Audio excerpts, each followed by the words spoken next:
അത് അത് ലോജിക്കാക്കാൻ നോക്കും ആൾക്കാർ. ദൈവം ഒരു അടയാളം ആദ്യം തരട്ടെ, അപ്പോൾ എൻ്റെ മാർക്ക് കൂടുവാൻ നോക്കട്ടെ. മാർക്ക് കൂടും, പക്ഷേ നീ ബ്രാൻഡഡ് ആകും. അതാണ് പ്രശ്നം. ദൈവം ഒരു അടയാളം തരട്ടെ എന്ന് മനുഷ്യനെ ജനിച്ച കാലം മുതൽ മനുഷ്യന് ഈ ടെൻഡൻസി ഉണ്ട്. ഇപ്പോൾ കുഞ്ഞുങ്ങളില്ല, അപ്പോൾ തന്നെ പരീക്ഷയ്ക്ക് തോറ്റു, അല്ലെങ്കിൽ ജോലിയില്ല എന്നൊക്കെ നമ്മൾ എന്നിട്ട് പ്രാർത്ഥന നോക്കിയിട്ട് നമ്മൾ അതിൻ്റെ അകത്ത് പ്രാർത്ഥനയിൽ ഇങ്ങനെ ആൾക്കാർ രൂപക്കൂട് എടുക്കത്തില്ലേ? ഞങ്ങളുടെയൊക്കെ പള്ളിയിലൊക്കെ ഇരിക്കുമ്പോൾ ഈ പെരുന്നാളിനൊക്കെ ആൾക്കാർ രൂപക്കൂട് എടുക്കും. അപ്പോൾ ഞാനിങ്ങനെ കാപ്പിയൊക്കെ ഇട്ട് രാജാവിനെ രൂപക്കൂടിൻ്റെ പുറകെ നിൽക്കും, അച്ഛന്മാർ കൊണ്ട് പോണത്. അതായത് നിൽക്കുമ്പോൾ ഈ രൂപക്കൂടെ ഇങ്ങനെ രൂപ എഴുന്നള്ളപ്പെടുന്ന സമയത്ത് കുറേ മനുഷ്യരുണ്ടല്ലോ, രൂപ എഴുന്നള്ളിച്ചുകൊണ്ട് പോകുമ്പോൾ സമയത്ത് ഈ രൂപക്കൂട് താങ്ങിപ്പിടിക്കാൻ കുറേ ആൾക്കാരല്ലേ. അപ്പോൾ നമുക്ക് അവരെ കാണുമ്പോൾ സത്യം ചിരി വരും.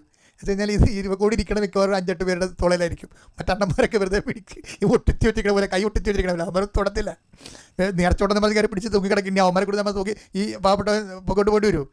ഈ ദൈവം ഒരു കൈ കൊടുത്തിട്ടേക്ക് നടക്കട്ടെ ഒക്കണേ. ഞാൻ പിടിച്ചെന്നായി, തൊട്ടെന്നായി, കാവ്യെന്നായി പേരുണ്ട്, രൂപക്കൂട് കാവ്യെന്ന് പേരുണ്ട്. പക്ഷെ ഒരു കുഞ്ഞാൻ വരലെ പോലെ ഒരു ഭാരം എടുക്കത്തില്ല.